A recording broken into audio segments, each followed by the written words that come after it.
هذاك علاش سي عباس راهو القضاء احنا شكون احنا كي صارت علينا حمله من الهيكا وبعض الاعلام اللي مش لازم نوصفه جينا القضاء. احنا شرف كبير جدا في برنامج المرصاد كي يستقبلونا في القطب القضائي، واحد القضاة الشرفاء قال لي بصريح العباره نحن معكم في نفس الخندق نتاع مقاومه الفساد. اش خير من هكا سي بصرو؟ الحمد لله. الحمد لله. الحمد لله. سي عبد الباسط طولنا برشا، خلينا ندخل موضوعنا. كردود فعل على الحلقه الفارطه برشا قالوا لنا سي عبد الباسط انه نال من سمعه منظمه الاتحاد العام للشغل في خصوص اللزمه. اذا كان عندك رد بسيط. أنا الحاجه اللي نحب نرجع لها الاتحاد العام التونسي للشغل، اولا ما يلزمش واحد يخلط ما بين الاتحاد العام التونسي للشغل كمؤسسه وقلعه نضال وبناء تونس الاستقلال وبناء تونس معناها الحديثه، وبين اشخاص نقابيين فاسدين في هذه القلعه، لانه هذوما ناس فاسدين واحنا ما تجنناش عليهم.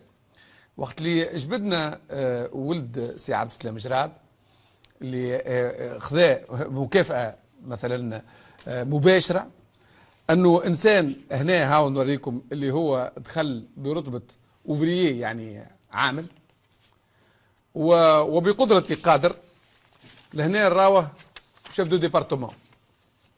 معناها ترقيات كما هذه تحب لها عمر كامل وتحب لها مستوى. بس بالله خلينا ناخذهم بالكاميرا رجاء. هذايا سي معناها حمدي جراد، هذا سمير جراد، هذا برتبة عامل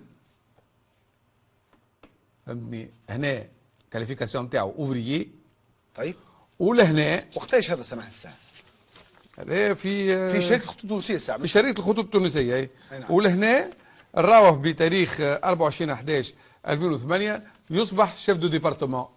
انا عمري مريت اد سوانيون يولي طبيب، وعمري مريت كاتب محامي ولا محامي يولي قاضي، وعمري مريت معناها ما نعرفش انا سوزوفيسيي يولي جنرال.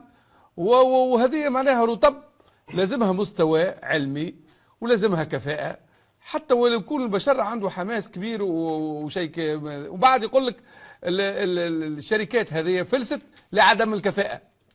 معناها ما عادش نعرفوا كيفاش نشدوها. هذه حاجة. ثاني حاجة كي جبدنا على سي الحيلي لهنا نشوفوا اللي ولده متمتع بفورماسيون تتكلف ما بين 800 ومليون دينار سنويا. نذكر الولد سي حمدي الحيلي. سمح فقط نذكروا سي الحيلي هو رئيس الحيلي هو رئيس جماعة النقل بالوسط. معناها انا ما نفهمش. على فكره سمح 9 سنوات هو مقارب بمليار. هذه الوثائق وردتها لنا. يعني انا ما جبتش حاجه من راسي راهو. في 9 سنوات صرف مال شركه الخطوط الجويه التونسيه ما يقارب مليار على ابنه، حتى باش يولي هذا باش يولي بيلوت. باش يولي بيلوت. ولكن هالبيلوت هذايا هو ممنوع من السفر، ما يخرجش، والدياراش ما في بلوش به اللي هو ممنوع من السفر. هو جديد هذا سمح فهمتني. هو ممنوع من السفر. السي حمدي هذايا جديد. هذه جديد. اي ممنوع من السفر. والدياراش معناها رئيس للرسول سومان معناها ديريكتور دو سومان ما في بالوش به. معناها انسان قاعد يخلص وما يشتغلش، وفورماسيون كامل على كاهل الدوله معناها. وهذوما الزويس هما كانوا معناها ابائهم. هذا معناها سي الحيلي الاب هو اللي مصحح في تفريع تونسير والديمونتيلمون تاع تونسير وتدخيلها في الحيط اللي هي في الجزء الثاني. ما نحبش ندخل. انا هذا اش قلت. انا نعرف معناها الاتحاد العام التونسي للشغل مؤسسه وطنيه بامتياز، قلعه نضال، شاركوا في تحرير الوطن.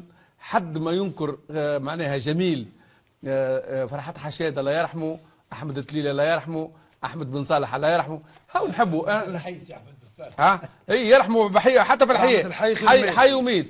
فهمت؟ لانهم هذوما ناس قدموا برشا للمجموعه الوطنيه وللوطن هذايا، وثم ناس جات استغلت نفوذها واستغلت يعني الوظيفه نتاعها باش تستثري بطريقه غير شرعيه.